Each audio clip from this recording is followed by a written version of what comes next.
Good morning. The Subcommittee on Energy and Environment will come to order. Welcome to today's hearing entitled Energy Critical Elements, Identifying Research Needs and Strategic Priorities.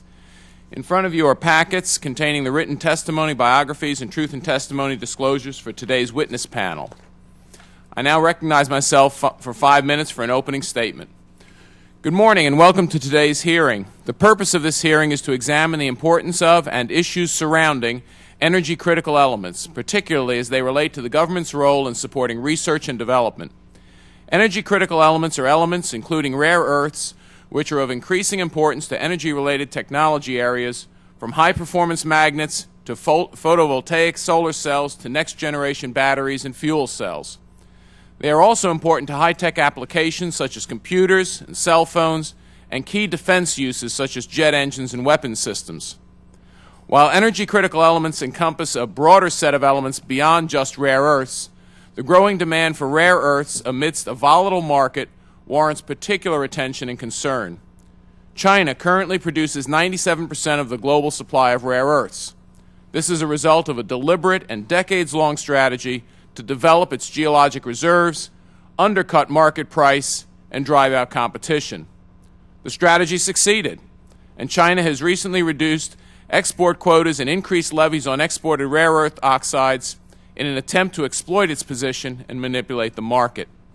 As a result, the rare earth marketplace of the last 2 years has suffered from instability, wild price swings, and uncertain supplies. There are indications, however, that price spikes resulting from China's behavior have triggered positive market developments. In light of higher prices, producers in the U.S. and ally nations have announced plans to develop rare earth reserves around the world, and companies such as Toyota and General Electric are pursuing demand reduction through R&D on recycling, substitute materials, and increased use efficiencies. This led one investor analyst to conclude that, quote, the principal customer for rare earth metals is a global automotive industry using rare earth permanent magnets. That industry will engineer this stuff out, end quote. While a responsive market will continue to drive towards solutions, there are reasonable and proper steps the federal government can and should pursue in this area. I believe Representative Holmgren's Energy Critical Elements Advancement Act sets forth the appropriate structure and direction to this end. For example, a national resource assessment of potential geologic reserves would deliver key information to the market and benefit both producers and consumers of energy critical elements. With respect to R&D, focusing federal efforts in basic materials science and chemistry related to energy critical elements will complement private sector efforts and enable accelerated innovations. By focusing limited taxpayer resources on basic science research, we can secure the greatest return on investment while avoiding the common problem of picking technology winners and losers. I look forward to hearing from the witnesses today on these and other policy issues related to this important topic. I yield back the balance of my time and recognize Mr. Miller for his opening statement. Thank you, Mr. Chairman, and I thank you for calling this hearing. When the committee first looked at shortages in rare earths in 2010, we had hearings in the subcommittee on investigations and oversight, which I then chaired.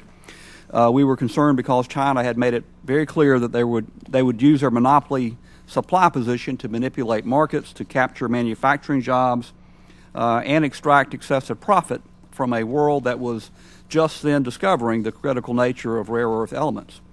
We wrote a bill that established the Office of Science and Technology Policy as the center for an interagency process designed to establish a continuing research effort.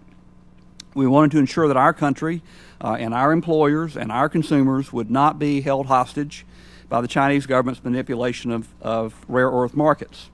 The Department of Energy was also an important part of the response, with responsibilities for research and for producing a new generation of experts who could contribute to work in this area.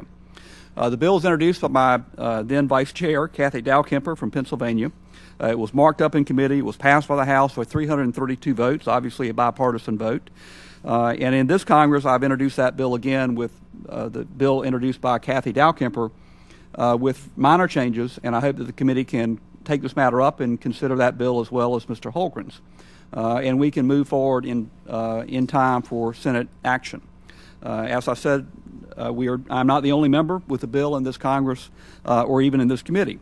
our colleague from Illinois, Mr. Holmgren, also has a bill, and there are some broad areas of agreement between us. We both put DOE at the center of a research effort. His bill is stronger than mine in its definition of critical materials, and I prefer his language on that point. But my bill has some advantages as well. For example, its assignment of interagency responsibility to OSTP. I strongly believe that we would work out a compromise bill on an issue that affects every American and does not appear to straddle any of the many partisan fault lines in American politics. Surely neither party would want our leading frenemy to have a stranglehold on materials critical to our national security and to our economy. I'm glad that we are having this hearing, but I'm surprised it has taken so long.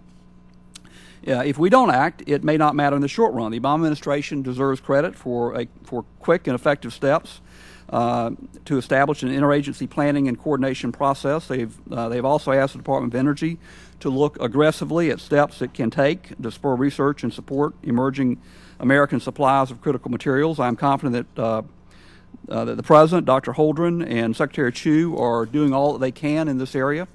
But my concern is what happens moving forward.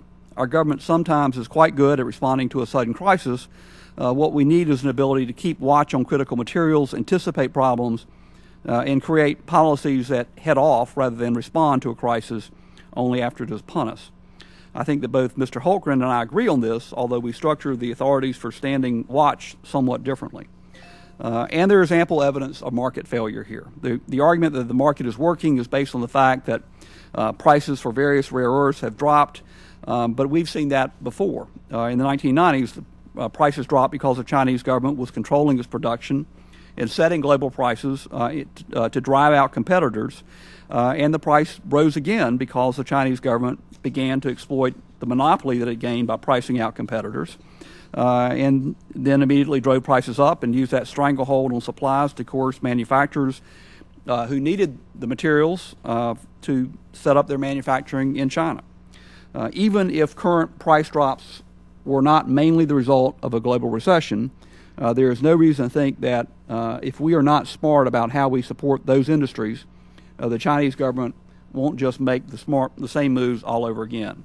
To believe that markets can work when the greatest player in a particular industry is a hybrid communist capitalist state, a mixture of a command and a market economy, is to cling to ideology in the face of ample evidence that it just ain't so. I hope we can all work together to move a bill in this area. This committee now has no bills that have passed the House, zero, none. And for this committee, that is unprecedented. I encourage the majority to consider working on a bipartisan bill on critical materials as a strong candidate for markup and for being the first bill that this committee gets passed by the House. I yield back the balance of my time. Thank you very much, Mr. Miller, and I assure you that in the tradition of the Science Committee that we look forward to working with you and the minority on crafting a bipartisan bill to deal with this very important issue. If there are members who wish to submit additional opening statements, your statements will be added to the record at this point. At this time, I'd like to introduce our witness panel. Our first witness today is the Honorable David Sandalow, Assistant Secretary for Policy and International Affairs for the Department of Energy. Prior to being confirmed as Assistant Secretary, he was an Energy and Environment Scholar and a Senior Fellow in the Foreign Policy Studies Program of the Brookings Institution, as well as the Energy and Climate Change Working Group Chair at the Clinton Global Initiative. Our next witness is Dr. Derek Scissors, Research Fellow at the Heritage Foundation. Dr. Scissors is also an adjunct professor at George Washington University, where he teaches a course on the Chinese economy. Before joining Heritage in August 2008, Dr. Scissors was an economist at Intelligence Research with a specialty in Chinese economics. Our third witness today is Dr. Robert Jaffe, Jane and Otto Morningstar Professor of Physics at the Massachusetts Institute of Technology. He is a Fellow of the American Association for the Advancement of Science and the American Physical Society, where he chairs the Energy and Environment Subcommittee of the APS Panel on Public Affairs. In 2010 to 2011, Professor Jaffe chaired a study, Energy Critical Elements, Securing Materials for Emerging Technologies, jointly sponsored by the APS and the Materials Research Society. Our fourth witness is Dr. Karl Gschneidner, Senior Materials Scientist at Ames National Laboratory. He is considered the world's foremost authority of rare earth science, technology, application, and utilization. He has published over 488 papers in peer-reviewed journals, holds 15 patents, and given 303 invited presentations. Our final witness today is Dr. Luka Erceg, President and CEO of Simbol Materials. Prior to founding Simbol Materials, Mr. Erceg worked in the oil and gas industry. He brings 12 years of transaction advisory experience predominantly in the energy and energy technology sectors. Thank you all for appearing before the subcommittee today. As our witnesses should know, spoken testimony is limited to 5 minutes each, after which the members of the committee will have 5 minutes each to ask questions. I now recognize our first witness, the Honorable David Sandalow, Assistant Secretary for Policy and International Affairs at the Department of Energy. Thank you very much, Mr. Chairman. Thank you, Ranking Member Miller and members of the subcommittee. Appreciate the opportunity to testify today. I'd like to take the opportunity to speak about critical materials and the work that the Department of Energy is doing on this topic. Earlier this year, I visited the Mountain Pass Mine in Southern California. I was impressed by the facility and its potential to provide a domestic source of rare earth metals. According to the mine's owners, the mine will have a production capacity of about 19,000 tons of rare earths by the end of 2012 and 40,000 tons by early 2014, using modern technologies at a globally competitive cost. That is an important step in the right direction. Now, the issue of critical materials is important and needs priority attention in the months and years ahead. The Department of Energy shares the goal of establishing a stable, sustainable, and domestic supply of critical minerals, and we look forward to discussions with Congress on ways to address this issue as we move forward. Last year, the Department of Energy released its first critical material strategy. The report found that 4 clean energy technologies, wind turbines, electric vehicles, photovoltaic cells, and fluorescent lighting, use materials at risk of supply disruptions in the next 5 years. In the report, 5 rare earth elements, dysprosium, neodymium, terbium, europium, and yttrium, as well as indium, were assessed as most critical in the short term, and for this purpose, criticality was a measure that combined importance to the clean energy economy and the risk of supply disruption. Now, our 2010 critical material strategy highlighted 3 pillars to address the challenges associated with critical materials in the clean energy economy. First, substitutes must be developed.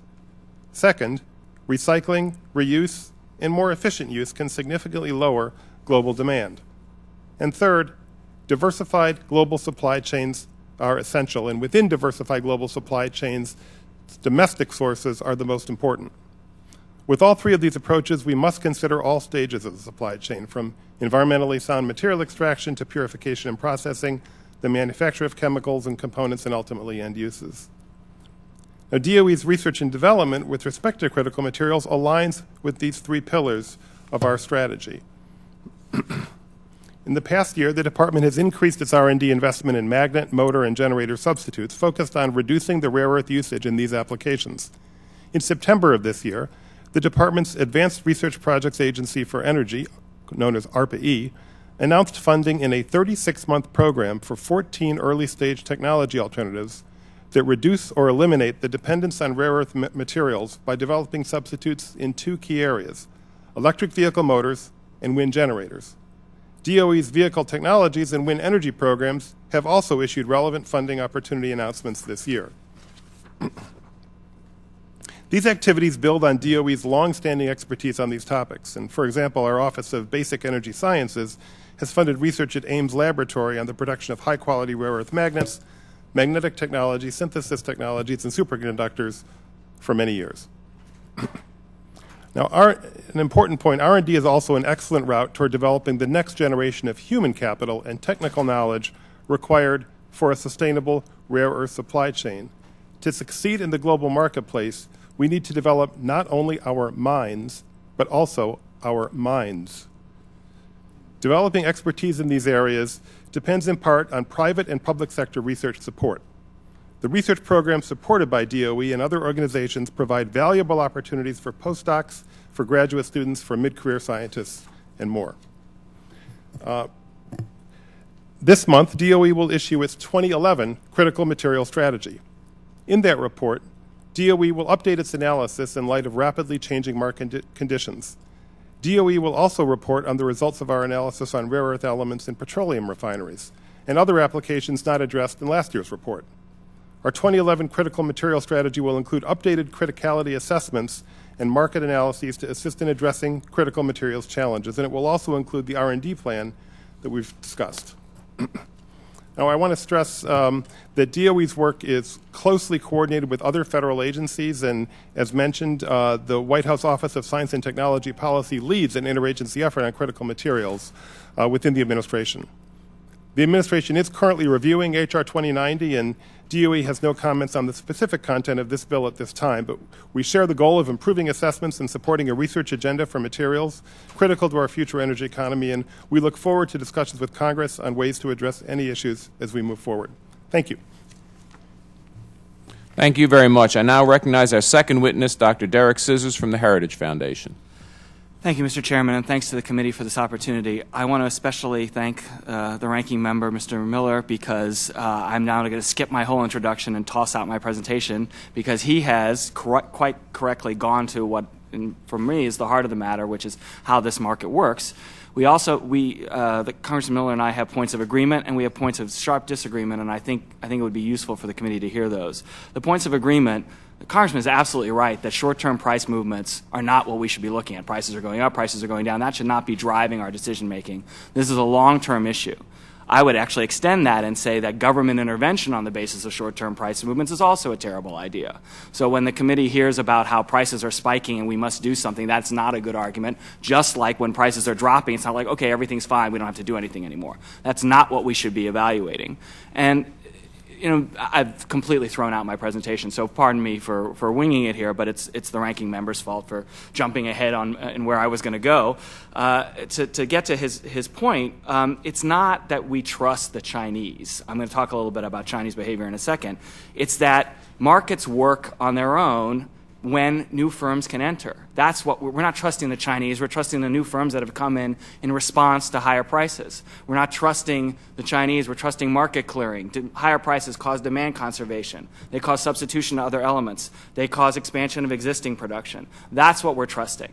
Mr. Miller is exactly right about Chinese predatory behavior. The market was created, in a sense, not created, but it was radically altered by Chinese undercutting prices, making everything rare earths cheaper, but simultaneously driving everyone out of the market.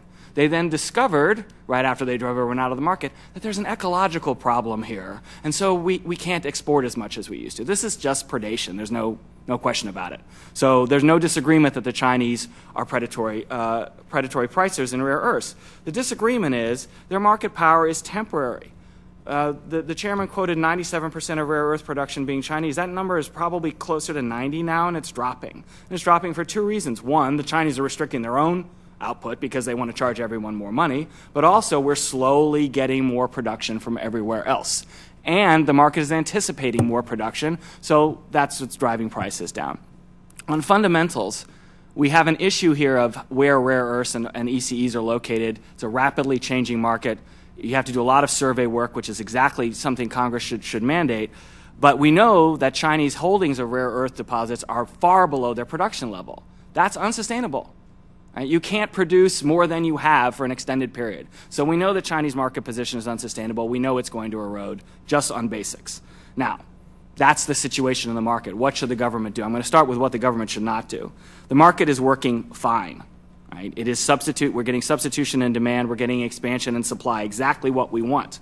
That makes subsidies, government interference, immediately a bad idea. Loan guarantees are a bad idea too. Loan guarantees cost the government less, that's important. But the point is they alter market conditions. They bias the technology path. They pick out firms that shouldn't be picked out except by competition. So the difference between subsidies and loan guarantees is cost, which matters, but the interference in the market is the same. And now I'm going to play my role as a Heritage Foundation market fundamentalist and say that even applied research can be subsidy.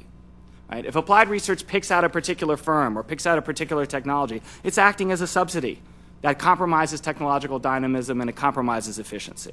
So what should the government do? First, there's basic research that the private sector cannot do at present. The government should support that. Second, and I think all the bills do this, and they're quite correct, it is a crucial role for the government to provide information, especially in a rapidly changing market where some of the information is not available to private firms. Private firms can't just go survey global rare earth and ECE deposits around the world. The U.S. government has to do this. And here's another point where Mr. Miller and I agree. This is a long-term process. We don't need one survey. We need a long-term process where the government is providing needed information to market participants in a reliable and consistent fashion down the road, so they know that's coming and they can operate accordingly. And the third thing the government might do is beyond my area of expertise, but I'll just throw it out there. Because this market is working properly, extending the market will bring a commercial return. That involves opening federal land to ECE exploration. I know there are many factors. I'm not arguing for that. I'm just saying it will bring a commercial return to do so, and the committee will have to decide on those other factors. Finally, I have a closing point to make. 35 years ago, the supply of strategic minerals was threatened by conflict in southern Africa and apparent monopolization by a non-market economy, the Soviet Union. The private sector created rare earths as the response. When you're touting the importance of rare earths, you're touting the importance of private sector innovation. Now as then, the market worked, and we should let it work again. I'm sorry for going 10 seconds over. That's okay. Thank you very, very much. I now recognize our third witness, Dr. Robert Jaffe from MIT. Mr. Chairman and members of the committee, thank you for the opportunity to testify today. As Mr. Harris mentioned, I recently chaired a study of energy critical elements sponsored by the American Physical Society and the Material Research Society. Today I'll highlight a few of our key findings and recommendations. Despite cries to the contrary, the sky is not falling. We will not run out of any chemical element anytime soon. Nevertheless, the problem of availability of certain key elements is serious and very real. While rare earths are the flavor of the month, or perhaps the flavor of last month, a host of other elements are poised to present problems in the future. We are in this for the long term.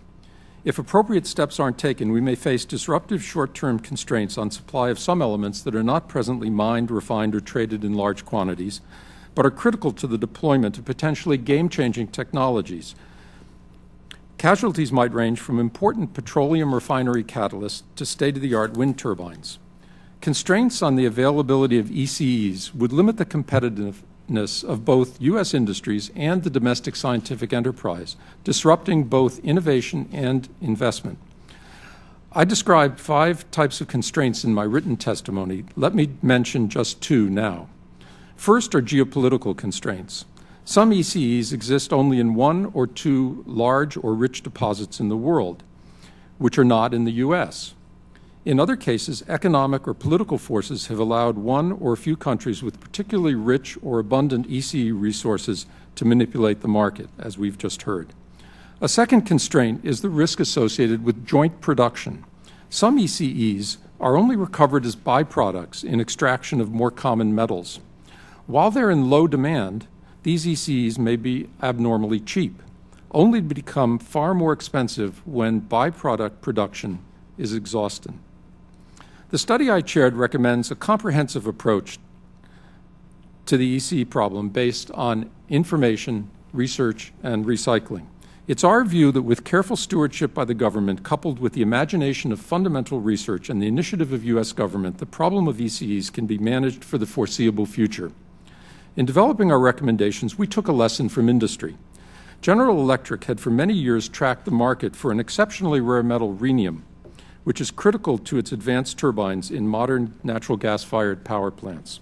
In 2005, GE predicted a demand for rhenium that would soon outpace worldwide supply. Instead of stockpiling, GE reduced its immediate need for new rhenium by a wide-ranging recycling program and a multi-year research program aimed at developing an alternative alloy. By 2010, they had found, tested, and certified several low rhenium alloys. Meanwhile, the price of rhenium had jumped tenfold to over $10,000 a kilogram. GE succeeded, but smaller U.S. companies, universities, and national labs, 1, don't have the information gathering network needed to recognize an impending supply disruption, 2, can't afford to carry out substitutional research, and 3, can't engage in extensive recycling. Consequently, in general, we recommend the following. First, the government should gather, analyze, and disseminate information on ECEs across the life cycle supply chain, including resources, production, use, trade, disposal, and recycling. Accurate information about availability will allow scientists, entrepreneurs, and investors to see beyond the price spikes and plan for the future. Second, the government should promote fundamental research aimed at the twin goals of increasing supplies and decreasing our dependence on ECEs. It's especially important to support fundamental research on Earth-abundant substitutes for ECEs. Third, cell phones and iPods end up discarded at the back of sock drawers. Yet often they contain ECEs in concentrations that exceed all but the richest ores. We need to develop technology and awareness to promote recycling of these elements that are often and truly more precious than gold. Here again, both government and industry have a role to play. I believe our report's recommendations can be implemented with a budget-limited approach that respects the distinction between activities that belong in the private sector and those that fall to government. You've asked me to comment on the Energy Critical Elements Advancement Act of 2011 introduced by Representative Hultgren. The Hultgren bill, which shares many features with Mr. Miller's bill, has provisions on the full triad that we recommend: information, research, and recycling. It also reflects our view that these important actions can be addressed in a budget-limited, or in some cases, a budget-neutral manner. The Hultgren bill recognizes the need for careful stewardship by the government without unnecessary overreach. It couples the imagination of fundamental research and the initiative of U.S. industry so that the problem of ECE availability can be managed for the foreseeable future. Thank you very much for the opportunity to testify, and sorry for running over. No, thank you, Dr. Jaffe. I now recognize our fourth witness, Dr. Karl Gschneidner of the Ames National Laboratory. Thank you very much for giving me the opportunity to speak this morning in testimony. I also want to thank the Honorable Mr. Harris and Honorable Mr. Miller for a very nice introduction to my talk. I can probably cut out half of it, but I won't. And also the other speakers also for a very nice preface. The rare earth elements comprising scandium, yttrium, and the 15 lanthanides are vitally critical to both our military and energy securities. In the military sector, all of our weapons systems are especially dependent on rare earths. In permanent magnets, which are utilized in electric motors, computers, guidance systems, etc., sensors, capacitors, resistors, phosphors for optical displays, lasers, aircraft engines, communication devices such as filters, tuners, phase shifters, radar antenna, and optical devices, camera, lenses, and fiber. In the energy sector, we are especially dependent on rare earths and permanent magnets for electric motors, cars, trucks, wind turbines, nickel metal hydride batteries, petroleum refining catalysts, fluorescent and LED lighting, oxygen and electrical sensors to control combustion in automobiles to improve fuel consumption and reduce pollution, and high-temperature alloys for turbines for generating electricity. The Ames Laboratory has a long tradition of research on rare earth-related elements. Going back to World War II, when the Ames Laboratory developed a low-cost process for preparing uranium metal for the first atomic nuclear fusion reactor in Chicago. Subsequently, they developed the ion exchange process for separating and purifying the rare earth elements, which is still utilized today to produce the highest purity individual elements. They also contributed together with other Department of Energy laboratories to commercialize the liquid-liquid solvent extraction process, which is used today for separating the rare earths on a large scale. From 1950 through 1970s, the Ames Laboratory scientists prepared high-purity metals and studied their magnetic, physical, and chemical properties, discovered many new compounds, and measured their fundamental properties. Much of this new information contributed to the eventual discovery of the lanthanum-nickel hydrogen battery, the giant magnetostrictive material, terphenol D, and the samarium, cobalt, and neodymium iron permanent magnets. Currently, most of the research on the rare earths is carried out at the Ames Laboratory is funded by the U.S. Department of Energy's Office of Basic Energy Sciences, BES. Some lesser support from the Energy Efficiency and Renewable Energy, EERE, and Advanced Research Projects Agency Energy, ARPA-E. Other research is supported by CRADAs and work for industry. The BES research involves both experimental and theoretical studies on novel materials. which exhibit the giant magnetocaloric effect, colossal magnetoresistance, and giant magnetorestriction, and also correlated electron systems. The ARPA-E and the EERE research includes studies on the anisotropic sintered neodymium ion-boron permanent magnets for automobile traction motors. Rare earth CRADA and work for industry efforts include magnetic refrigeration materials, recycling, and development of low-cost processes for making metal.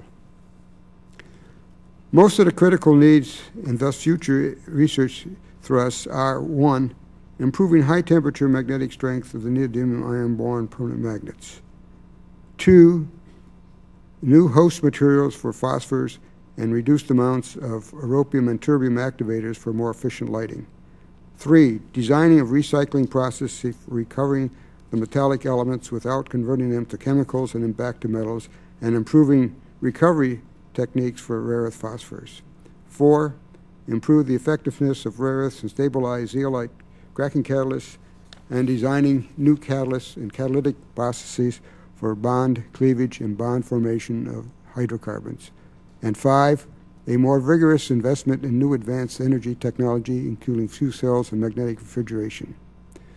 These goals cannot be accomplished without replacing the rare earth intellectual capital. It is imperative to educate and train the next generation of engineers, scientists, and technical managers. This can be best accomplished if a national research center for rare earths and energy is established.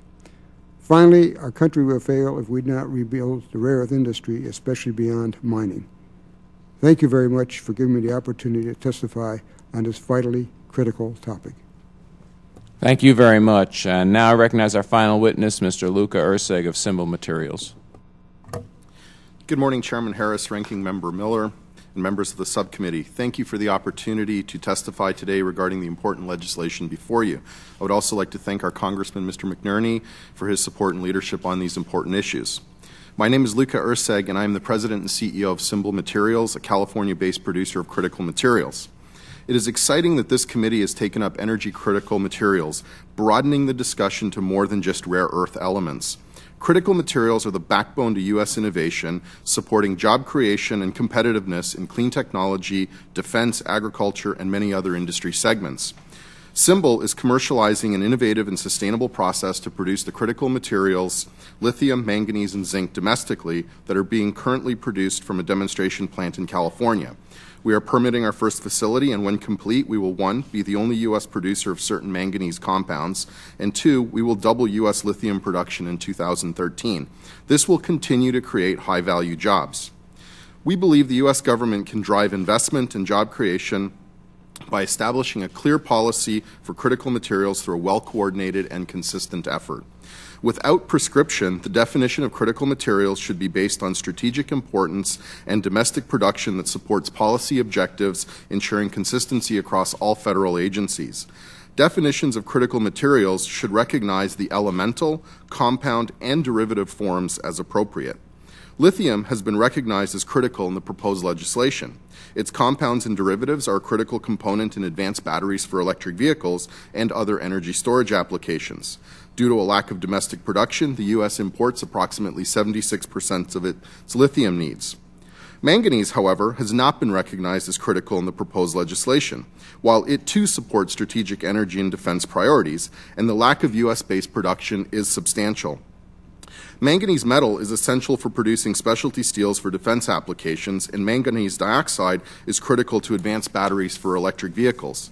The U.S. is 100% reliant on foreign sources of manganese, and 95% of the world's manganese metal production comes from China. 2 federal entities have demonstrated the importance of manganese to U.S. policy initiatives. The Defense Logistics Agency has classified manganese metal as a critical material, and the Department of Commerce has protected domestic manganese dioxide protection against unfair Chinese and Australian trading practices. The proceeding illustrates that without a clear definition, a critical element such as manganese can be inadvertently overlooked. This demonstrates the need for clarity in policies and definitions of critical materials across the U.S. government. Critical materials should not be viewed through only an end-use lens. Critical materials themselves are an important industry. The interagency process led by OSTP has led to a greater focus on the whole of critical materials, but work remains and a whole of government approach is required. Underlying a consistent policy for critical materials is federal support for R&D, which is a powerful driver for private investment into this important industry. Federal support in R&D helps to de-risk new technologies coupled with commercial sector investments that send loud market signals and encourage follow-on investing in areas of policy interest. These signals lead to job creation. For example, in 2009, the DOE's Geothermal Technologies program announced a $3 million grant to Simbol to demonstrate its processes, building on our relationship with the Lawrence Livermore National Laboratory. Following the grant announcement, Simbol raised a further $35 million in capital prior to ever receiving the first federal grant dollar. The government's validation of Simbol sent a clear signal to the market that stimulated commercial investments 14 times the grant itself. With this support, we have grown our workforce from 16 to 62 and will reach 80 or more by year-end 2012, and we will continue job creation through further expansion. Small companies are the economic growth engine of America, and as such, grant dollars and R&D support should be targeted to small, innovative, and disruptive companies, creating greater leverage for job creation than through support of larger corporations. When a market does not exist, government funding can encourage the development of one. R&D also creates opportunities for universities to train the next generation of scientists and engineers needed to reduce the 6 to 9 months we are experiencing in trying to find qualified candidates. The lack of a domestic critical materials supply chain and industry has resulted in the erosion of our talent pool and the departure and decline of important industries to countries such as, but not limited to, China. Supporting critical materials closes the loop on education, R&D, and commercialization in this important area, and we hope that our testimony will help you improve upon the important legislation before you. Thank you for the opportunity to testify, and I look forward to your questions. Thank you very much, Mr. Erceg. I want to thank the panel for their testimony. Reminding members, committee rules limit questioning to 5 minutes, and the chair at this point will open the round of questions. I recognize myself for 5 minutes. Mr. Sandalow, your testimony notes that, and I think you mentioned that DOE is updating its critical material strategy, I think you said next month, due to, quote, the rapidly changing market. And that's kind of the issue. Given how quickly the market has reacted to current supply constraints, and how would the government be best positioned, because, the government isn't usually very flexible on how it works, and how would it be best positioned to position itself with regards to rare earths? Is it, in fact, shouldn't its efforts be focused, as has been suggested, on gathering information, doing only basic research, not necessarily applied technology solutions, and recycling? And is that the direction you think this report is going to go, or is it going to be more expansive than just has been suggested? And I think, as the bill suggests, that we focus on information, basic research, and recycling. Well, thank you for your question, Mr. Chairman. It's a very important one. And DOE's 2011 critical material strategy will be released this month. And in that report, we've analyzed about 16 critical materials. We've looked at their role in the clean energy economy, and we've looked at supply over the years ahead. And we have criticality assessments. We're updating the analysis that we did last year. And we hope it'll be informative to the community that's working on these issues. With respect to your question about the role of government, I think you identify some, and others have as well, some central roles. Certainly collecting information is central, and government plays an extremely important role in that. Government also plays an important role in supporting research. I would be careful about artificial distinctions between basic and applied research in this area. I think research across what are sometimes called technology readiness levels of different numbers are important. And I would just highlight one example in a different area along these lines. In the 1980s, the Department of Energy supported work in what was then not widely known technology called hydraulic fracturing and horizontal drilling. It's a technology used to extract shale gas. And it was, by any definition, applied research that the Department of Energy was doing. partnering with companies in order to further develop this technology. Well, that work was picked up by companies, and today we have a shale gas revolution here in the United States, which is revolutionizing our power markets and is spreading around the world. So I don't think we would have wanted to be limited at that time by any artificial distinction. I think we should be careful of it now. So I think government's role there is important. I would just one other principle I want to highlight in terms of government's work on this, since you asked about it, Mr. Chairman, is interagency coordination. I'm keenly aware, sitting at the Department of Energy, that we only work on a part of this issue, the critical materials issue. So it's very important that we coordinate across the federal government. We're doing that now within the administration led by OSTP. So sure. No, I appreciate that. You know, since you mentioned hydraulic fracturing, which is kind of a favorite topic for the committee at some times. You know, the problem is that, you know, when you get into applied technology, then you do pick winners and losers. And right now, the Department of Energy and the Environment Protection Agency are picking hydraulic fracturing as a loser. They're not doing innovative research in it, even though it is one of the most promising. And I guess that's my problem with that. But Mr. Erceg, you know, you bring up an important point. Obviously, there is the imprimatur of somebody having, like the federal government agency, having reviewed a proposal and said, yeah, this has merit, is obviously important. But your point, you know, you even made the point that the government grant was for $3 million for your company, but it leveraged into $42 million of private capital, venture capital, I take it. Obviously, that means that the venture capitalists weren't looking at the government's investment per se, the $3 million, because that's a drop in the bucket compared to what it's going to cost to develop your technology, but merely the fact that it had been reviewed and it was felt to be a useful, potentially useful process. And I assume that it was, you know, I think your process was more along the lines of applied technology than basic research. Similar to Cylinder was applied technology, not basic research. We've gone, is in fact the importance of what the government can do as reviewing these proposals, and the amount of dollars attached to it is maybe not as important, that it has gone through a third-party outside, you know, substantive review. Thank you, Chairman Harris. I certainly would agree with that. If you look at the history of Simbol, when we were seeking our first round of funding, there were in fact next to no private industry experts in this field. And that actually led us to senior scientists at the Lawrence Livermore National Laboratory.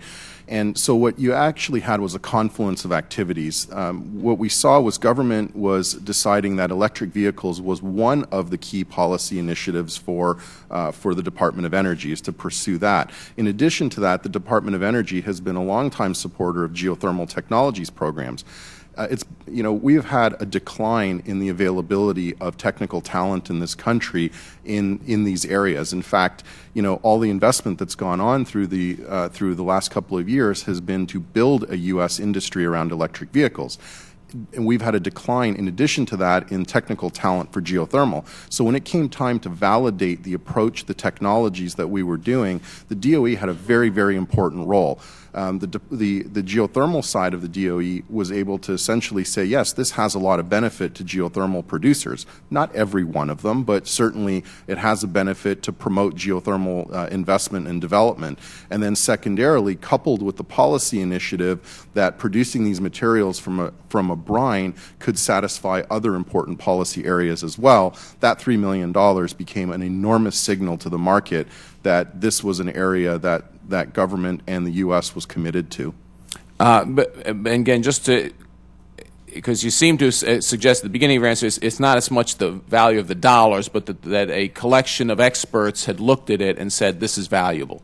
That is correct. Okay. Thank you very much. Mr. Miller. Thank you. I think Dr. Scissors and I agree that government should not rush to solve problems that the market will solve on its own. I think we differ on how long we're willing to wait for that to happen. A source that I know is not revered at Heritage said that in the long run we're all dead. And in this case, I think waiting for the market to solve its own problem will be a very long wait when there are massive barriers to entry, massive investment required to compete with the Chinese, who we know will use predatory pricing, have in the past, will again, and have very deep pockets to wait out any potential competitors. Dr. Jaffe, I was struck by your using the term fundamental research. It appeared to me that you were trying to skate over that distinction between basic and applied. Wanted to avoid that argument. It appears that we do. There is some picking of winning and losers about what research is done and what research is funded by the majority. The losers are called applied. The winners are called basic. There is not a clear distinction. There is no bell that goes off when basic research crosses over into applied, and it appears that most of what we're talking about here would meet the usual definitions of applied, and yet it seems that most of us think we need to do it. Is there a useful distinction there? What should the distinction be between what kind of research in this area we support and what isn't? If you say, let's not do basic, but let's not do applied, but let's do basic, what's your definition? How are you defining that? Let's start with you, Dr. Jaffe. Which is fundamental research is applied, which of your fundamental research is basic? Thank you for the question. I think we did choose that word fundamental quite carefully. There are picking of winners and losers whenever any research task is presented, whether it's at the very basic level or at the applied level. The distinction that seems most meaningful to me is timescale. It seems that private enterprise shies away from making investments in research that have very long payoff timescales, and those kinds of efforts usually fall to government or foundation-sponsored research, whether it's in the area of very abstract research like I do, or whether it's in the more practical areas of research like recycling or life cycle analysis. When I listed those areas of research ranging from characterization of resources all the way through to recycling and resource analysis, it seems to me that that spans a spectrum of research more identified by the timescale than it was by the character of the individual investigation. Anyone want to answer this question in 15 seconds? I mean, I'll take a shot. It's the market view, it's not the science view, which is when there's a single firm or single technology, it's very difficult to see how you're not moving, a firm, not a research center, how you're not moving into applied research. Okay. Anyone else? A very quick answer. Okay. One of the differences between the bill that I've introduced and Mr. Holmgren's bill, and I think a weakness of the Holmgren bill, is it gives significant responsibility, coordinating responsibility, to an agency that exists only by executive order. So we could give statutory authority to an agency that might not be there if this president or another president changes that executive order. But everyone seems to agree that there should be coordination between agencies. The Department of Defense has national security needs. Department of Energy obviously has energy needs. Interior Department historically has kept records in this area, has a role as well. Who do you think should be in the position of Dr. Holmgren, I think, said in June that OSTP was taking the lead in coordinating across agencies. Mr. Sandalow, perhaps you could start. What agency do you think should have that coordinating role going forward? Well, thank you for the question, Congressman. I'm not in a position to comment on the specifics of legislation and the different proposals that are out there, but just two thoughts in response to your question. First, today, the Office of Science and Technology Policy is coordinating our work within the executive branch, and that's working very well. They are convening regular meetings on this, making sure that the different experts are talking to each other and that policy is coordinated. And I guess I would just add, more broadly, from looking at, I've had the opportunity in the past week or so to look at the different bills that are out there, and I think someone said we have about 10 or 12 bills. And I see in those bills a lot more similarities than I see differences. And so this may be an opportunity where different sides can come together and really enact something that would be good for the American people, good for American business, and move us forward on this topic. Okay. Dr. Gschneidner, you testified before the I&O subcommittee in 2010, just last year, and you emphasized the need to attract young people to research in this area and to build a workforce in this area. what provisions should we make for educating our workforce in legislation or otherwise? As I noted in my testimony at that time and also in the testimony today, I think a national center for rare earth research and energy would be a very good step in the right direction, where this center would be located at, say, as far as the rare earths are concerned, at a university which has a long background of history. And that would be the major thing, but there would be other satellites at other universities which contribute expertise which is not found in the main thing. And I think the other thing is scholarships, in addition to stipends, to attract students into this area. Thank you very much. I recognize the gentlelady from Illinois, Ms. Biggert. Thank you, Mr. Chairman, and thank you for holding this hearing. This question is for Dr. Sandalow and others, if they care to respond.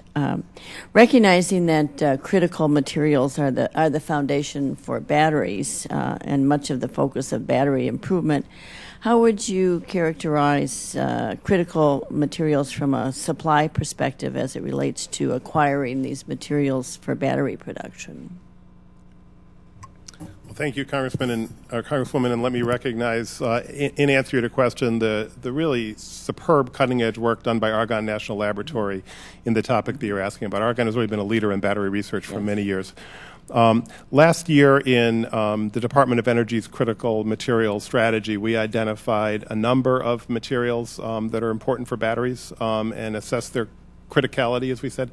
We looked at lithium and concluded that lithium, there are issues with respect to lithium supply, particularly lithium-ion batteries. We didn't classify them as the most critical.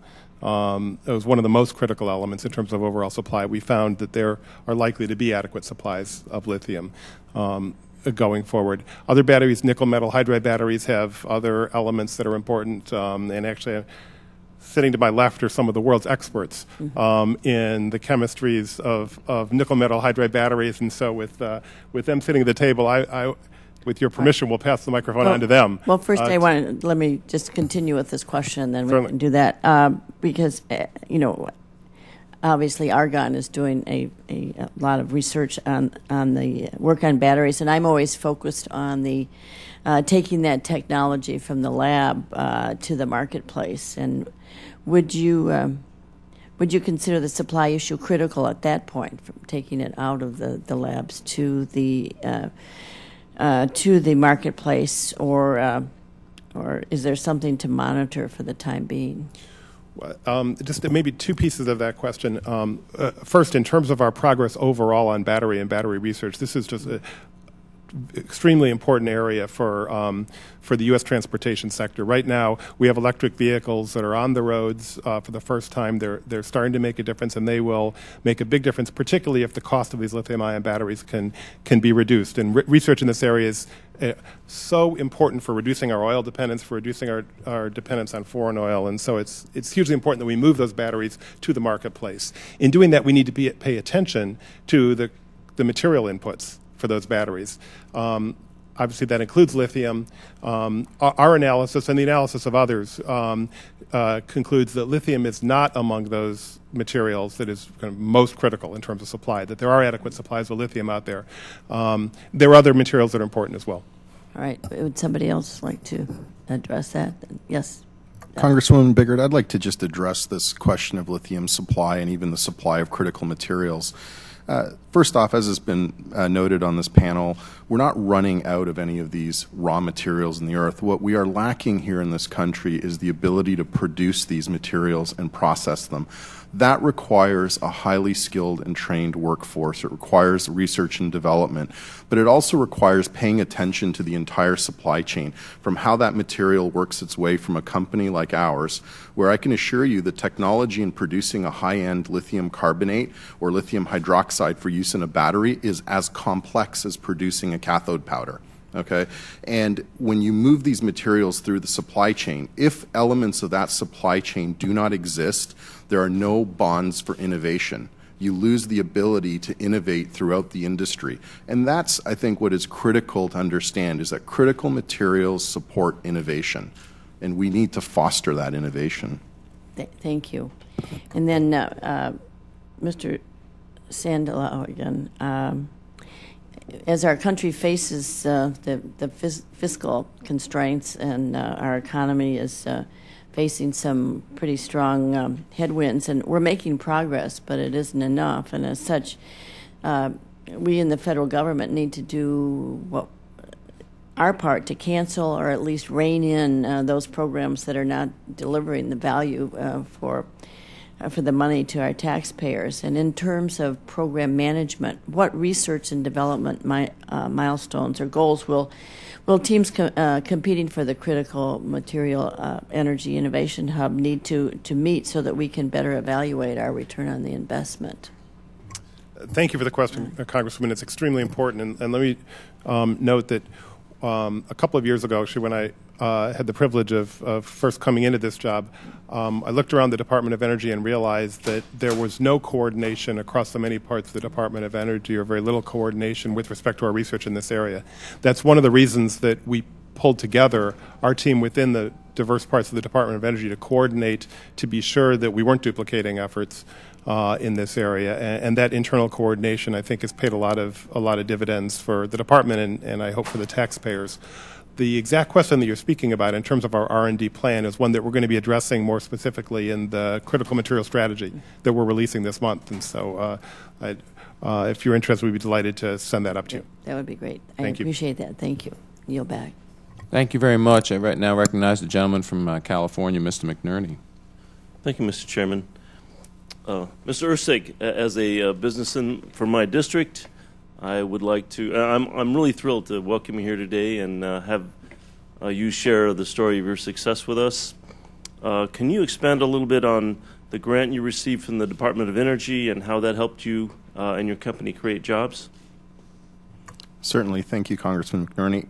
So we, in 2009, had received a $3 million grant from the Department of Energy's Geothermal Technologies program. And the grant had arisen to foster the commercialization and testing of the extraction of materials from geothermal brines, and to validate that technology. So at the time, we had 16 employees, and we had done a lot of applied research in our own laboratory efforts, building on some of the work and understanding that had been gained from working with Lawrence Livermore. And then the $3 million that was granted to us was actually paid for the salaries of many of the employees that helped us run these processes in a commercial-like environment. So we raised additional capital, continued to invest our own capital to put in the hard assets and equipment, and then the $3 million grant was predominantly used for the salaries necessary to operate this facility on a 24/7 basis, so that we could replicate and demonstrate that the technologies had matured to a point where you could now build a commercial scale facility. In addition to that, the capital has also fostered additional R&D opportunities with universities and with national labs, where we continue to work on programs for extracting other materials. The interesting thing is that this signal also led the state of California as itself to provide us with substantial opportunities, such as matching grant dollars, and then in addition to that, sales tax exemptions that were provided for acquiring commercial scale equipment and building our facilities. Would you say that regulations have stifled business and growth in your case or in general? Yeah, so regulation is always tough, and I don't opine on whether we should have regulation or not.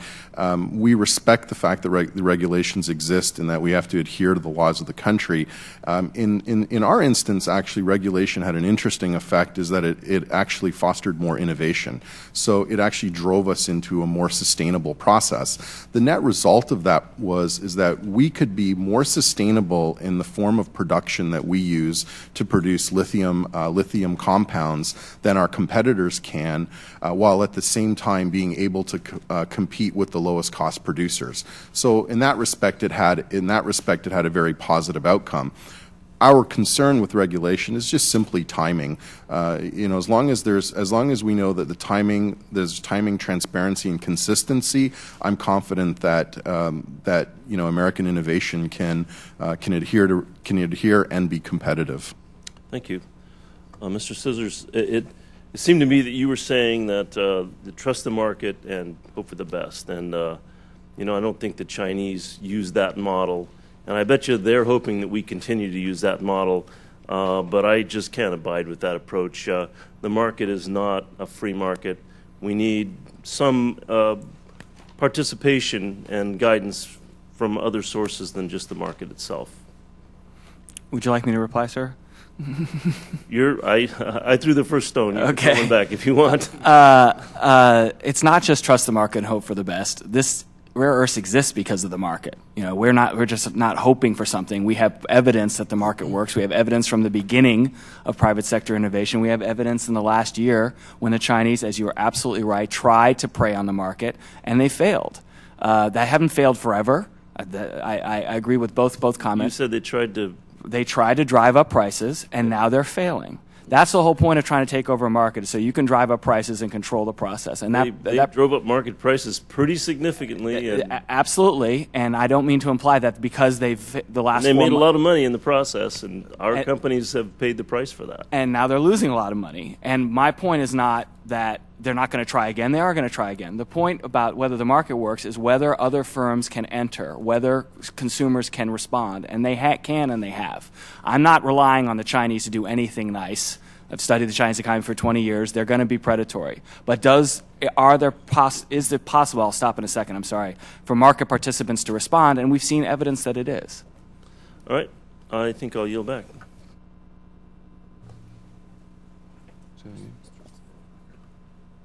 Is he down? Oh, okay. I recognize the gentleman from Cal. Didn't see you sitting over there. The gentleman from California, Mr. Rohrbacher. Thank you very much, and I'm sorry I was here, got in a little bit late. This is December 7th, and there's a group of Pearl Harbor survivors downstairs who I was meeting with, which sort of fits in with what we're talking about today, doesn't it? The fact is that American security can be attacked, whether through economy and economic means or through military means. And certainly what we're talking about today, Mr. Chairman, goes directly to the security of our country, because we realize that many of the materials that we're talking about today and the elements that are necessary to have a modern society are at risk, and we are vulnerable to what is a government that is the world's worst human rights abuser, perhaps like Pearl Harbor, where the Japanese militarists at that time were actually the greatest expansionary power along with their Nazi allies. Today, the Chinese communist regime has leverage over the West that it should not have.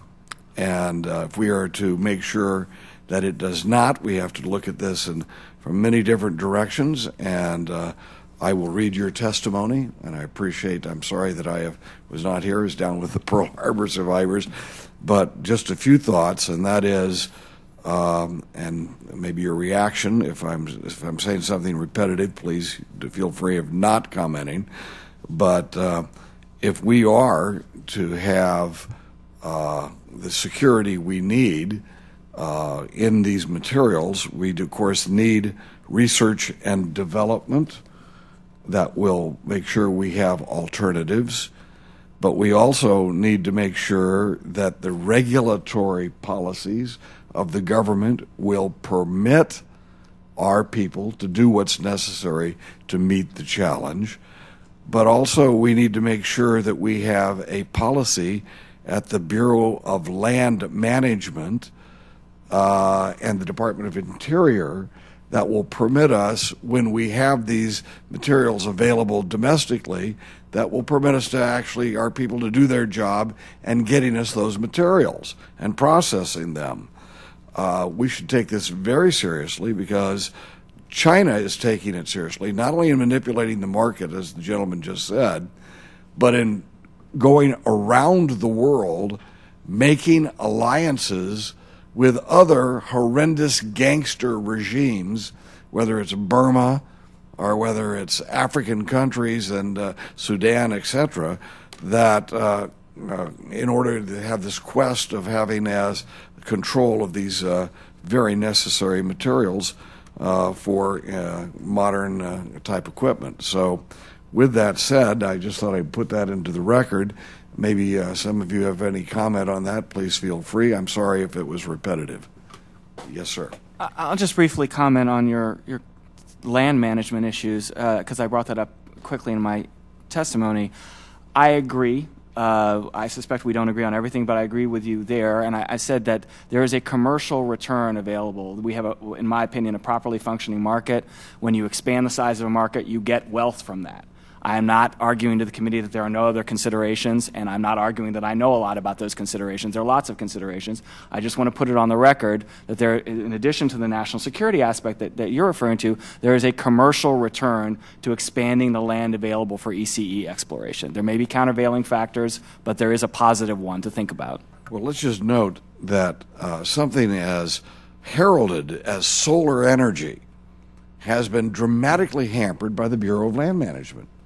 I mean, it wasn't until this year, after prodding, after years and years of putting pressure on the Bureau of Land Management, that they were willing to give any contracts or any approvals for solar energy sites in America's deserts.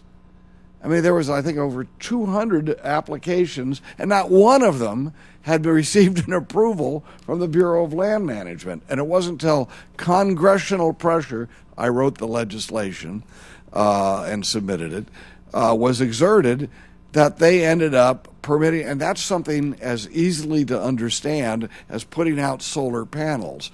And sometimes the people who work for government will get distracted, and in this case, I think it was the habitat of the little lizards and the insects that were more important than the well-being of the American people that prevented us from making those kind of decisions. Let's make sure that doesn't happen in something with these vital materials, because we're not going to have the industrial and the modern society that makes our standard of living unless we do take care of this challenge. Thank you very much for holding this hearing, Mr. Chairman. Thank you. I recognize the gentleman from New York, Mr. Tonko. Thank you, Mr. Chair. Assistant Secretary Sandalow, I'm encouraged by your report that efforts are underway to increase our supply of energy-critical materials. While that's good news, especially for some companies in my district that are manufacturing products that require these elements, but I would ask if DOE has responded to this barrier to retaining and expanding manufacturing by creating, by doing more if we want firms to manufacture here. Like, a question to you would be, is DOE's effort linked with a broader strategy to put the manufacturing model and link it to these efforts, and is OSTP or the Commerce Department part of a broader strategy to encourage domestic manufacturing, not just a reliable supply of energy-critical materials? We are, Congressman, and thank you very much for that important question, because U.S. manufacturing is so vital for economic growth, for job creation, and the President has proposed extending the manufacturing tax credit, known as 48C, and a variety of other policies that are central and really beyond the scope of the particular issue that we're talking about in this hearing. I know in your district there's a company called Tonko, I believe, which is doing terrific work in this area. Within the Department of Energy, we're looking at this issue as part of a holistic package within the administration, coordinating with the Office of Science and Technology Policy and the critical materials aspect and other parts of the government on manufacturing policy. Sure. And Dr. Jaffe, in your testimony, you suggest there may be a significant amount of energy-critical materials contained in discarded cell phones and other electronic devices, things we now refer to as e-waste. Do we have processes for collecting and recovering these materials for recycling? For some of them, yes. For others, it's a subject of future research. with a number of manufacturers that have moved their facilities to China to gain access to their supply of ECEs, do we have enough demand here to make recycling an economically viable option? At the present time, recycling couldn't possibly satisfy the need for new supplies of these critical elements simply because the demand is growing so rapidly that the amount in present use is not sufficient. There are other economic puzzles and scientific puzzles, one of them being that cell phones seem to migrate down the economic world and end up, when they're finally discarded, in countries where obtaining a stream of recycling is very difficult. Thank you. And Dr. Gschneidner, you provide a list of research needs in this area. Are any of these underway at DOE, or are they being funded by the department at this time? There's some work being done at various DOE laboratories, but I don't think they're coming out of their other regular projects. I mean, they're sort of diverting funds, you might say, into that direction. One of the problems I want to comment on the rare earths is that the amount of rare earths in a cell phone is insignificant. It's 0.1 weight percent, which makes recycling very difficult. Of course, if you recycle it for the gold, the platinum, and the copper, and coal mine it, that makes the moving in the direction the way to go. But as Dr. Jaffe says, a lot of this material is being shipped overseas. The recycling problem for the rare earths is difficult because the amount of rare earths in most applications is pretty small, except the wind turbines. But there are not very many of them. They're not ready to be recycled anyway. So it's a difficult challenge on the rare earth side. Thank you. Thank you very much. Mr. Chair, I yield back.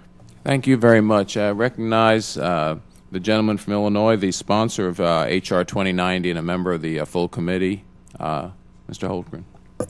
Thank you, Mr. Chairman. Thank you for letting me join the subcommittee today. Thank you all very much. This is a very important discussion, and so grateful for the important work that all of you are doing and getting ready for the next steps that we need to take as members of Congress here. I want to start with Assistant Secretary. A quick question for you, Assistant Secretary Sandalow. I know you can't give your opinion on my bill, but wondered if you could share your thoughts on Dr. Jaffe's recommendations in his report.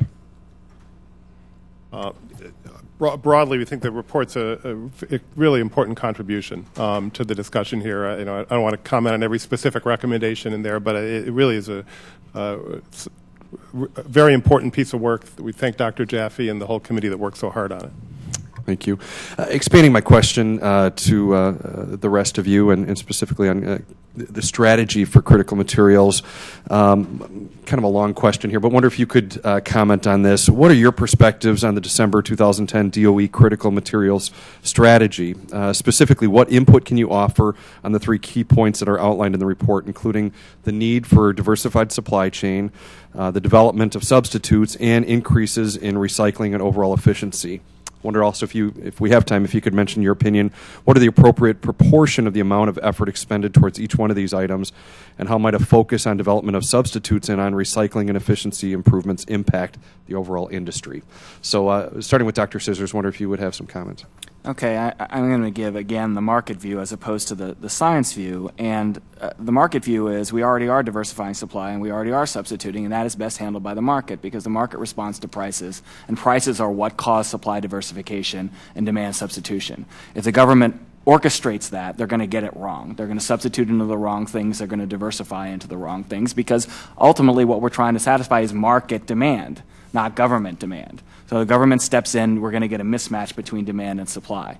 Where I would see a government role is recycling, simply because environmental protection is part of the government mandate. That's a public good. It is an appropriate government role. We've heard from my colleagues challenges in this area and make it very disincentive for the private sector to recycle because the commercial return is low due to content and because we're relocating our waste overseas, which is also a proper government role. So I would stress the recycling side for the government, not because the other 2 points aren't important, but because they're properly handled by the private sector.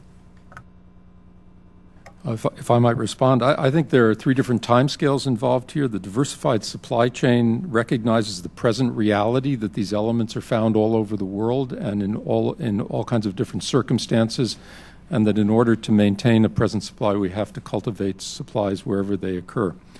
The research efforts adjust over a somewhat longer time scale, looking for substitutes, looking for new ways of identifying resources.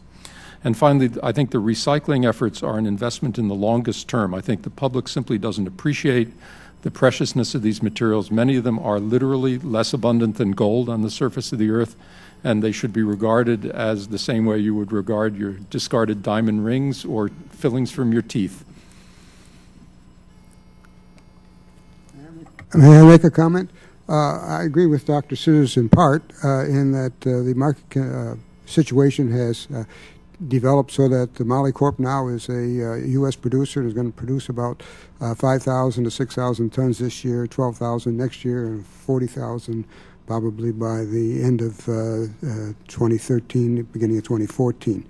The problem is, I think that part of the problem, I said there's three parts to the rare earth crisis, and that is the first one. The second one and the third one, which are the most serious ones, which we need to really consider, is what happens after Moly Corp mines this stuff, puts it into, they're going to make metals, and then they're going to make magnets. What are we going to do with them? We're going to ship them back to China to make all these things? We have to build up our infrastructure at that point, and I think maybe at that point is guaranteed loans and tax incentives for the manufacturers that make the products out of the magnets, out of the phosphors, and so forth. And I think we need to support. And then the final thing, as I mentioned earlier before, is the education. We've got to train people, and it's a long term. It's 10 years down the road before these, maybe 5+ before a PhD becomes really productive. It takes 4 years to get a PhD if he's lucky, and maybe 5 years. And so it. By the time it really becomes productive, it's a long-term investment. So and the government has to do that. I think there's just no doubt about that we have to do that. And we see that. It's already occurring. As a matter of fact, Iowa State University is going to, next year, one of my colleagues who's going to be teaching a rare earth course, 3-hour credit. It's going to be distance learning for anybody available in the whole world. And Colorado School of Mines is also working on some of these things. So I think things are moving, but we do need some help in certain aspects of these things down the road from the federal government. Thank you. Thank you. Mr. Chairman, can I see if Mr. Erceg has any quick comments, or do we have time? Sure, you can, and we will have a 3-minute round of questions follow-up if you'd like, but you can... Just quickly, yes. Mr. Erceg. Thank you. I would just note that diversity of supplies, substitutes, and recycling form a circle, and this circle is linked through R&D and education. And if we focus on diversity of supplies being more than just a shovel in the ground, and that it includes processes and downstream production, as you build those processes up, R&D and research will continue as substitutes. But when we do get to the question of recycling, the existence of manufacturing here in the United States will also enable recycling. And it's very important to not lose sight of the coordination that occurs in the market if all elements of the supply chain exist. Again, thank you all. Thank you, Mr. Chairman. Yield back. Thank you very much. And as I said, I know some members have additional questions, so we're going to have just a limited 3-minute round of questions. And I'll start. Dr. Scissors, let me ask you a question. You're kind of a policy person. As we go to authorize these things, one thing I personally wouldn't want to see is an authorization of something that would lead to another Solyndra, where we authorize a program that really isn't basic research, that really does attempt to pick a winner and loser, and isn't, the function of basic research in my mind should be not to necessarily project exactly where things are going to go in the future, but to set open the array of options that science and scientific development could present. How do we do that with regards to this? How do we do this in this legislation so that, again, we've seen this with for instance, coal energy research, where the administration has decided, it's just going to do carbon sequestration is the answer. Now, I'll tell you what's going to happen. It's not going to be the answer.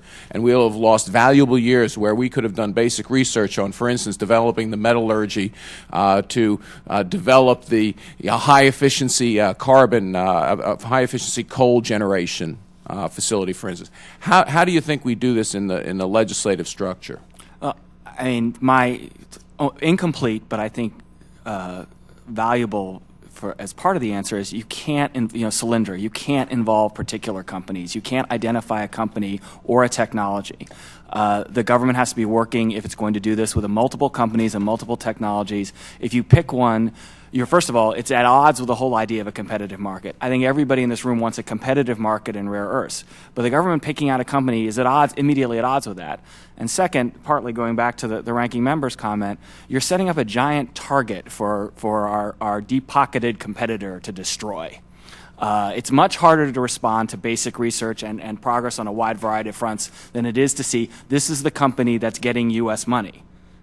So it's not a good tactic, as somebody who works in markets, it's not a good tactic to pick out a single company or a single technology. It's also going to end up biasing the technological development and causing inefficiency in the industry. So I have an incomplete answer for you, but the start of the answer is if you're looking at one technology and one company, the government's making a mistake.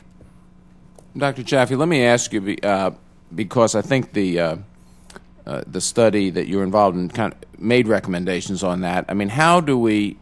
And you noted that big companies don't need really, can do it. GEs can do this on their own, but it's the small, innovative companies that maybe can't. How do we protect ourselves from placing those wrong bets? Well, I think it's impossible to prescribe the rules of basic research in detail in legislation. I think that creating a constituency for basic research and then trusting the imagination and creativity of the world of higher education, national laboratories, and industry to arrive at research topics through peer review is the way to go. But I would still warn you that 75% or more of the research activities that are undertaken now come a cropper, and the creative part that comes from the remaining 25 may end up being something that you didn't imagine in the first place at all. Thank you very much. I know that's true in medical research, that's for certain. Who recognize the gentleman from New York for 3 minutes. Yes, just Assistant Secretary, when DOE does respond to a need out there for the nation, does it look to an array of companies, an array of technologies, or do you determine a single source and single solution? Congressman Tucker, thank you for your question. We look at an array of companies, and this is an important question, and so I'm glad this committee is talking about it. And I would say this: governments around the world are deeply involved in energy markets today, and they have been for decades. And so the people of the United States, acting through their government, are standing up for their businesses, or helping their businesses succeed in the global marketplace. That's an extremely important role. Now, as we do that, we absolutely, as you say, Congressman, are looking at a broad range of businesses. And the one that's here is a great success story about creating jobs and making a difference for Americans today using funding from the American people and through the federal government. Mm-hmm. And to the panel at large, compared to other commodities, how transparent is the global market, and how sensitive is this market to uncertainties and volatility? Something I know a lot about. At present, it's very sensitive and not transparent, and that is exactly as you would expect. We have a currently dominant producer, even though its market share is shrinking. It's still dominant by any measure, and the only thing they're transparent about is bragging about their predatory pricing, that they're going to drive people out of the market and raise the prices. So I guess in some sense they're providing us a service by being so transparent. Certainly makes a WTO case easier, but there was we're just at the beginning of figuring out what we should be looking for. What are the critical elements here? They're changing. Where are they? We see this in the United States, which is far more transparent than China is. We don't really know where the deposits are yet. So this is the early stages of a market, and I would argue the market's moving very rapidly, but I agree with your point that compared to other important commodities in energy, we don't know as much as we do elsewhere. Mr. Erceg. Thank you, Congressman Tonko. Being a market participant, I can tell you that in the context of critical materials, there's very, very little transparency. And what ends up happening is there seems to be a fair amount of transparency in the earliest part of the supply chain. Where are deposits? What does it cost to bring a shovel of material out of the ground? The moment you start separating these materials and defining them as compounds and derivatives, you lose complete visibility into the markets. It just becomes so clouded because the number of players becomes more and more fragmented and reduced as you move through the various components. we can throw the term lithium around very, very easily, but I, not being scientifically trained, could bore you for an hour with the list of compounds and derivatives that come out of lithium, and I can point to the fact that there might be only one producer or two producers in each instance. So it's very important that the research that goes on, sponsored by the government in terms of understanding the markets, such as what Mr. Sandalow's office is doing, and goes on at DOD and other places, because that offers us visibility into what are our key policy initiatives, and then the market can determine, all right, well, which compounds and derivatives are critical to meeting those components, and then you can have a market response, which is what happened in Simbol's case. But we really have to focus on the fact that to create a competitive economy, we need, and a competitive response in this area, we need more players here in the United States as well. And only in that way can we ensure that our nation has market signals as well. Thank you. Yeah, Dr. Jaffe, I think you'd... Thank you. I just wanted to add briefly, I certainly agree that the absence of transparent and robust markets is a serious issue, and that was the motivation behind our recommendation for a higher level of information gathering and dissemination. The Energy Information Administration does a remarkable job of gathering and making available facts about energy from production through consumption for countries all over the world, and we don't have any similar way of gauging the availability and life of these materials that are becoming so critical. Thank you very much. Recognize the gentleman from California, Mr. Rohrabacher. Thank you very much. And again, I missed the opening here. I was down with our Pearl Harbor survivors, so I'm sorry if this is repetitive, but perhaps it again fits in with this whole idea. This is December 7th. We were attacked at Pearl Harbor, and we lost 3,000 lives of our military personnel there in Pearl Harbor. Had the battleship sunk, our ability to defend ourselves was immediately changed for the worse and put us in a very desperate situation for the first year of that war. What type of danger are we in now in terms of these critical materials? I mean, there's not going to be a sneak attack where bombs will be dropped, but what if they're, and we already know the Chinese are willing to attack us economically. They've already tried that, and to a limited degree of success, and maybe long-term failure, according to our Heritage Foundation witness. So what danger are we in? Are we in danger of the American people's standard of living being impacted if we don't pay attention to this rare earth issue and what we're talking about today? Could we actually, or could our economy be severely damaged and American people's standard of living actually go down unless we do something dramatic about this? Just ask, maybe everyone could have a little, whoever wants to do it. May I make a comment, please, on the Chinese situation? Chinese situation has changed considerably in the past few years, as we know. But I think a lot of things that people don't appreciate, the Chinese economy is growing so fast that the Chinese philosophy now is we're not going to send our rare earth materials, which are very precious, to the rest of the world. We're going to keep them ourselves. As a matter of fact, they're going to compete with us for other supplies from other countries and so forth. The other thing is on the Chinese situation, what I want to say, the ore supplies. They have found out, they have this one rich deposit of the heavies, which is where most of the critical elements come from, is going to run out in 5 or 10 years, and they realize that. And there are no other sources in China for this that have this rich deposit, and so that's changing part of their good part of their philosophy.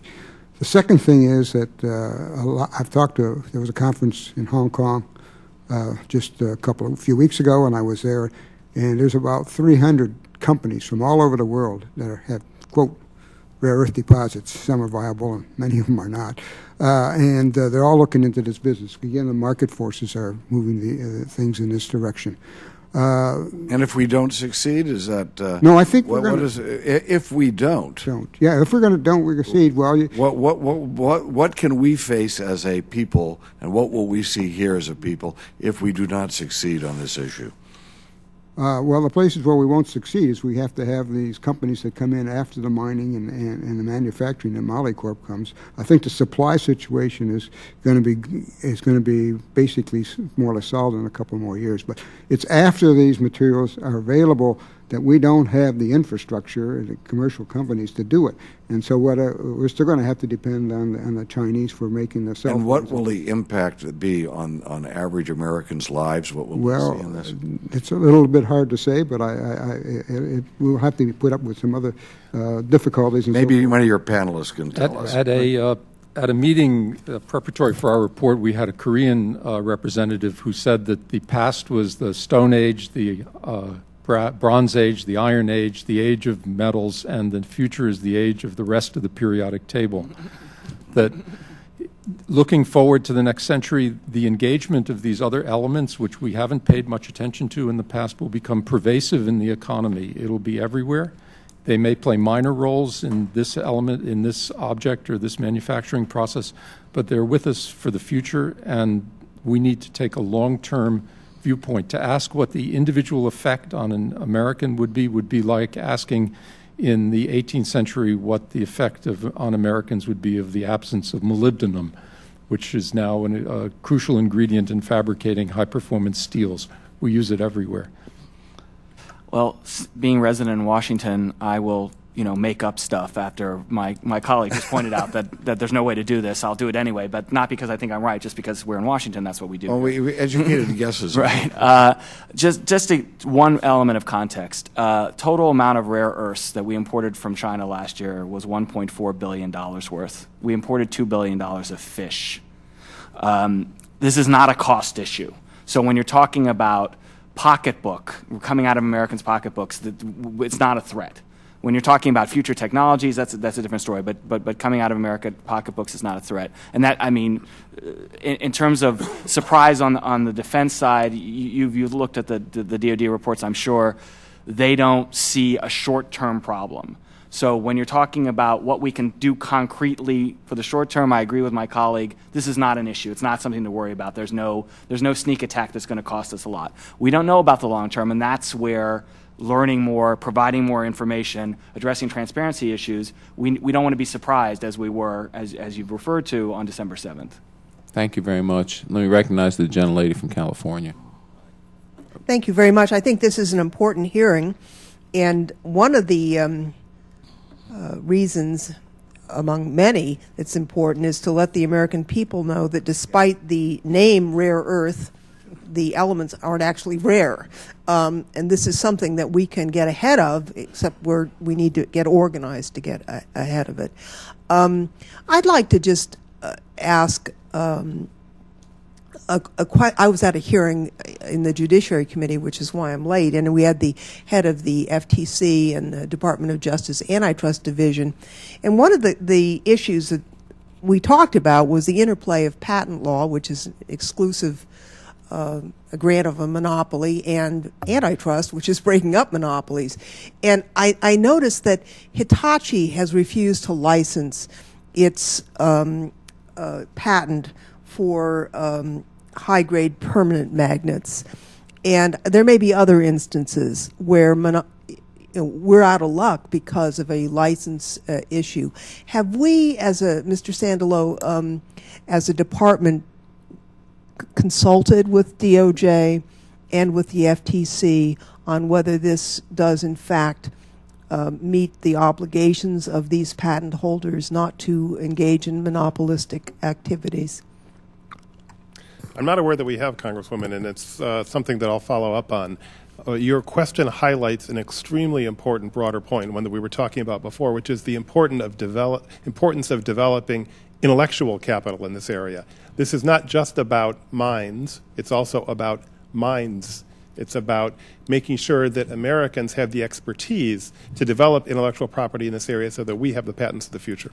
Yes, but if the patent is being held now by a monopoly that refuses unreasonably to license it to the detriment of not of our country as well as our industry, something can be done about that. So I would, if you wouldn't mind getting back to me on your response to that, I'd very much appreciate it.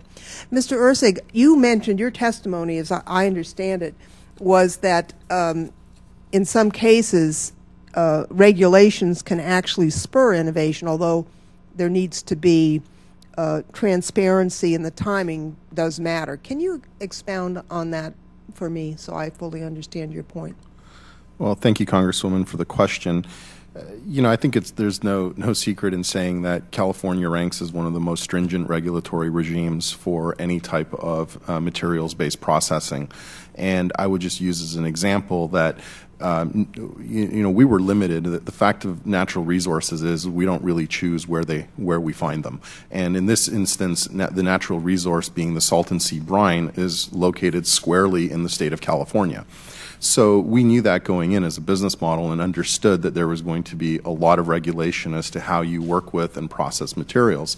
Knowing that in advance, we knew that we had to develop our processes in such a way that, one, we could meet the needs of the regulatory authorities, but secondarily, before we could raise investment dollars, we had to be able to demonstrate that even with those meeting those regulatory obligations, we could be competitive in the marketplace. So what ended up happening was we had a brilliant team of scientists and engineers who represent the applied nature and then the actual tactical nature of our business, came together and said, oh, well, if we do this, this will allow you to do X, Y, and Z. And that ended up, for instance, allowing us to reduce the CO2 emissions out of a geothermal power plant and reincorporate them in the carbonation step of our plants. And that's the example I would give as spurring innovation.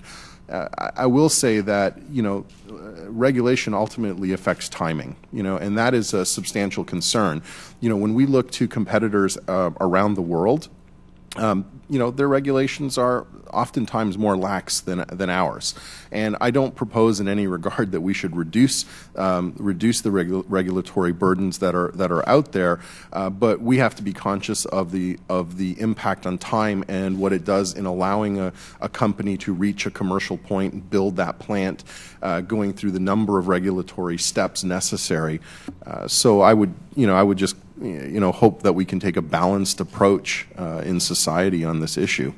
If I may, Mr. Chairman, you can't breathe the air in Beijing today. You can in San Jose. So there is a reason for this, but I think if I'm hearing you correctly, if the standards are set out in advance and you can work to them, that's very helpful. Would that be accurate? That is certainly accurate, and ensuring that, especially in areas of policy initiatives, if we can provide companies with the opportunity to move rapidly through these processes, that too could be very beneficial. And that's not a statement to say that we should lower the standard, just allow us to move through it much quicker. And as industry participants, we will rise to the challenge, and innovation will help us. Thank you very much. Thank you. And before we adjourn, Assistant Secretary Sandalow, I think you wanted to answer the congressman from California who subsequently left, but if you want, I'll give you 30 seconds or a minute to address the issue of what if we don't? Well, thank you, Mr. Chairman. I did. I appreciate that very much. And I just wanted to say, first, it's an important question that the congressman was asking, I think, and I agree with much of what was said here. I think if we don't address this set of issues, we are going to face problems in terms of the availability of certain products, potentially problems in terms of the cost of certain products, and problems in terms of job creation and technology development. And those are all important, very important issues. At DOE, we haven't done the kind of overall economic analysis that I think he was pointing towards. So I don't mean to be speaking to an overall economic analysis, but there's no question that there's serious issues here. But I mainly wanted to make the point that these are issues that we can solve. These are issues we can address. We've done that in the past. By pulling together, by smart policy, by the right types of investments, by following policies like finding new sources of supply, developing substitutes, and recycling, we've overcome challenges like that, and I believe we can do that again. Thank you, and I share your optimism. I think we will have a bipartisan product of the committee that will address that. I want to thank the witnesses for your valuable testimony and the members for their questions. The members of the subcommittee may have additional questions for the witnesses, and we will ask you to respond to those in writing. The record will remain open for 2 weeks for additional comments from members. The witnesses are excused, and the hearing is adjourned.